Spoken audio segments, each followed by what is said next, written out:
had in this case in which I am representing the Trump campaign. And there have been many surprises.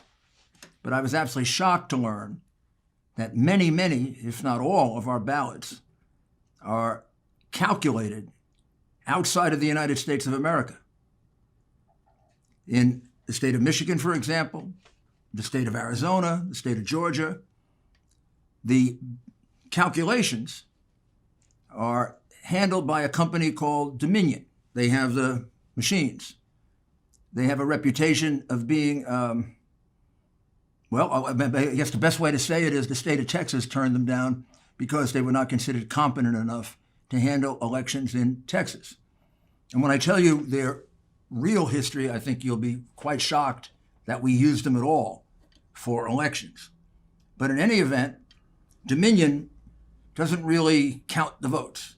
Dominion has a contract with a company called Smartmatic.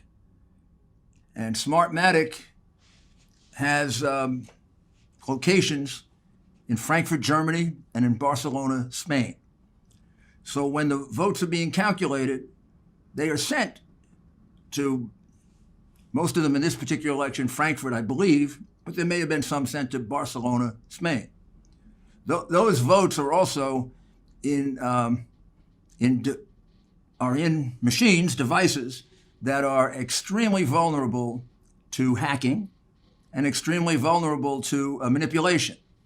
Now, let me tell you the history of Smartmatic, because when you hear it, you're not going to believe it, and you're going to have to go check what I say by Googling it if they haven't removed all of this already. Smartmatic is a company whose origins go back to somewhere around 2004, 2005. It was founded by two Venezuelans that were very close to the dictator in Venezuela, Chavez. And it was founded for the specific purpose of being able to fix elections. That's right. The company that is calculating many of our votes in 27 states, the company that's using the software to count those votes, was founded for the specific purpose of fixing elections. If you want to check that out, go online and look at the Sequoia case in Chicago. We'll explain it in a little while. And look at the testimony and the letter from Congresswoman Carolyn Maloney, who happens to be my representative in Congress, where I live in New York, and her concerns about Smartmatic going back to 2007, 2008, as a Venezuelan company that had a very terrible reputation for fixing elections. Well, they were founded for the specific purpose of making sure that Chavez was elected and reelected, and also then used in Argentina at least once or twice in order to make sure that the election was fixed in the way that Chavez wanted it fixed. The place in which this all was exposed was during the 2007 election in Chicago, in which Sequoia, a company named Sequoia, was counting the ballots in Chicago. There was a tremendous amount of confusion. The result of the election was delayed, and there was a great deal of concern with the voting machines. No one really had focused on where these voting machines had come from. But the voting machines came from and were embedded with software from Smartmatic, again, outside the country. And when they did the investigation, they found this whole history of Smartmatic, that Sequoia was really a front for Smartmatic, the way Dominion is a front for Smartmatic. And Detroit used them in this particular election, for example, and a lot of Michigan used it in this particular election, without apparently taking a look at their history. And their history right here in the United States, including the election they did in Chicago, is as a company that has been extremely, number one, extremely ineffective, a lot of mistakes, but number two, suspected of directly interfering in elections, because that was the whole purpose for their origin. And that's the company that we used to collect our ballots. Now, how do we find out about this? We found out about it because they apparently made a big mistake. Usually, according to the evidence that we have so far, and I think we're going to have quite a bit more, the way Smartmatic fixes an election is to very subtly change votes. So there isn't some big change in any one particular voting place. So let's say you want to make up 50,000 votes in the city of New York. So you don't do it in one place. You don't do it in two places, three. They use an algorithm in which they spread it out across the city. So they can get you a 2 or 3% difference over your opponent.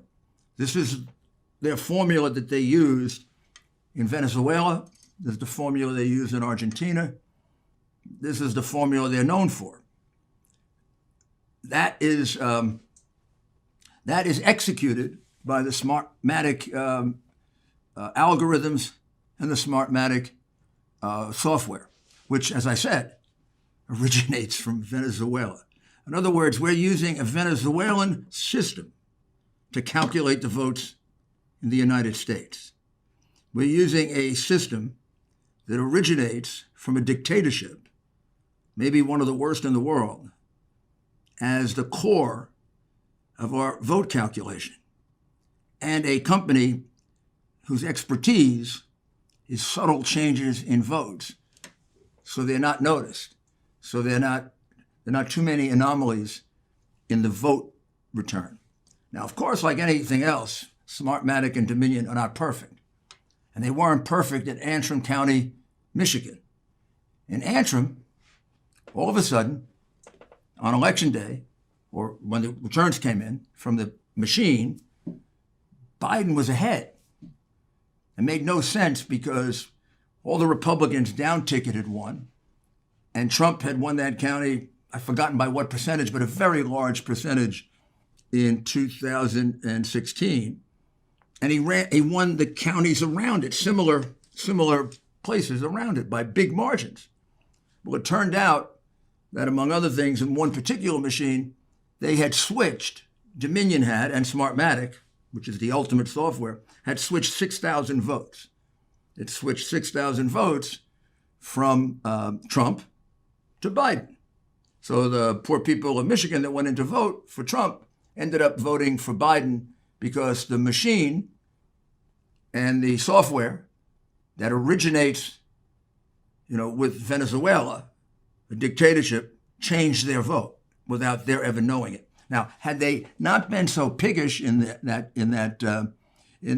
county, we never would have caught them. If it had been a difference of 2,000, 1,200, it would have been hard to catch. And that's what they usually do because they're very smart and very crafty. So now we're looking for anomalous results in other parts of the country. We have some very, very good leads where they've changed votes. We're probably not going to get too many because they do it in a way that's very, very careful. But one of the other things they do is they warn you when you're falling too far behind when the count is going on. So I don't know if you remember this, but on election night, there was a period of time in which it looked like Trump was going to win by an unexpectedly large margin. He was ahead in ahead in Pennsylvania by between 700,000 and 800,000 votes, with 65% of the vote cast. Normally, when we used to have a fair and decent media, that would have been called for him, because they weren't going to call anything for him until they called enough for Biden, rightly or wrongly, that would make him the winner. Like they get to decide who wins. Somebody should remind them it's the Electoral College that decides who wins